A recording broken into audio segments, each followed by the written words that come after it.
Hi, I am Tim Stanley doing another segment with RVing with Tim. I'm here at Cherry Hill Campground, and I've been here since Saturday, the 21st. Today is the day after Christmas, so happy holidays, everybody. Today is the 26th. Christmas was yesterday, and so we like to come up here for the week during the Christmas season. My wife is from here as well, so we bring the RV up here, and we park it for a week and just go make this a jump-off point to go see all the family. I did go to the Commanders game on Sunday. They played the Eagles. We won. Jaden Daniels had a late fourth quarter drive to win the game. I went with my daughter, and she is a big Eagle fan, and she was disappointed, but I was happy. So anyway, my three daughters are here. They're in a cabin across the way, so we all couldn't fit in here. They brought a couple of their friends, so they're in a cabin. I'll show you some footage of that, but that's not what I want to talk about. It was so cold up here the last few days. We got here Saturday night. Sunday night to Monday morning is 12 degrees. A record lows for this area, and it was tough trying to keep the fresh water flowing. So I'm going to give you 3 hacks on what you can do when you're camping when it's super cold and to keep that fresh water flowing. You see ice still on the ground. It warmed up today. It's about 35 degrees. You feel like heat coming off there, but man, that's a great fire. It feels real good, but it was 35 degrees today, so it kind of warmed up, but for 2 or 3 days, it was super cold. The heat cycling on and off. I had ice coming off of here, all on the ground. You still see some. And I had ice hanging off the city water connection inlet, just ice coming down. And I'm going to give you 3 hacks, but one of them is not keeping the fire ablaze, but I'm going to give you 3 hacks how to keep that fresh water flowing when it's super cold outside. Let's do it in 1, 2, 3, let's go. Monday, 23rd of December. Came in on Saturday. Got here Saturday about 6 o'clock, the 21st. But anyway, was not prepared for this cold weather camping. This is what my science experiment looks like. It was 12 degrees last night at Cherry Hill Park. So it's crazy. So Saturday night, propane ran out on me. I checked the tanks, and it's the level. The indicator was on green. Indicator was on green. I thought I was good. Refrigerator started beeping. I was out of propane, and I was sure enough out of propane at 3:30 in the morning. Had to get up, had to go to 5 different gas stations, and at 4 o'clock in the morning, had to bribe a guy to come out to exchange my tanks. I just not prepared for this cold weather. All right, so here's the backside of my little experiment. You can see all the ice on the ground. You can see the ice that kind of fell off. It's about 35 degrees now. It's gonna get back cold in the 20s tonight, but you can see where today it warmed up. The kind of big ice came off the hose.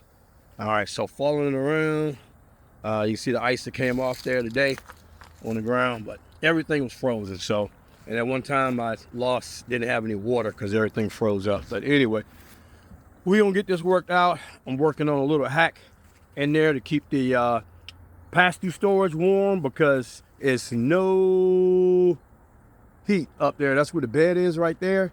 And trust me, when you get in that bed and it's really cold in the front where you keep the pillows at and stuff, so I try to come up with something to keep that area warm. So we're gonna look at that too, okay?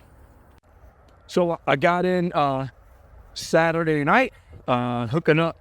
It was pretty cold out here, probably 20 degrees or so, maybe a little colder. So I hooked everything up as normal, and I started, turn the water on. And what I did though, I closed everything off, make sure the water's running, and then closed everything off. And then, all the spigots. But then later on at night, I went to run the water and it wouldn't work.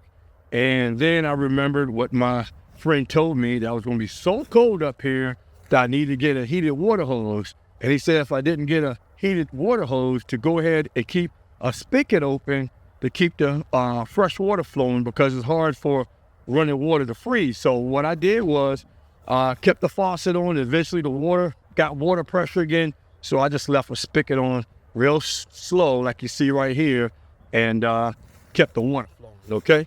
And also I had to open the gray tank and let it drain all night so it wouldn't fill up that tank overnight while I had that little spigot going. So that's another thing. You have to keep the water flowing, and you have to open that gray tank so it'll drain and won't fill up during the night. All right. So the next thing you can do, I went to the front the next day and I was talking to one of the maintenance guys, and he was saying the problem, people cold camp, and it would call them the fresh water not running. He was like, only thing you do is wait for it to thaw out. Anyway, he told me another hack you can do. You can, before it freezes, disconnect the city water connection and fill your fresh water tank up with fill it to the brim, all the way with fresh water, and then disconnect everything and turn your water off. And then what happens is, for the next few days or until the cold spell passes, just run off your fresh water tank and electric pump. And he said that, you have a heated underbelly, so that'll keep the water from freezing and that'll keep your water going. And that way you don't have to run the water all night. So that's a hack. It's cost savings too.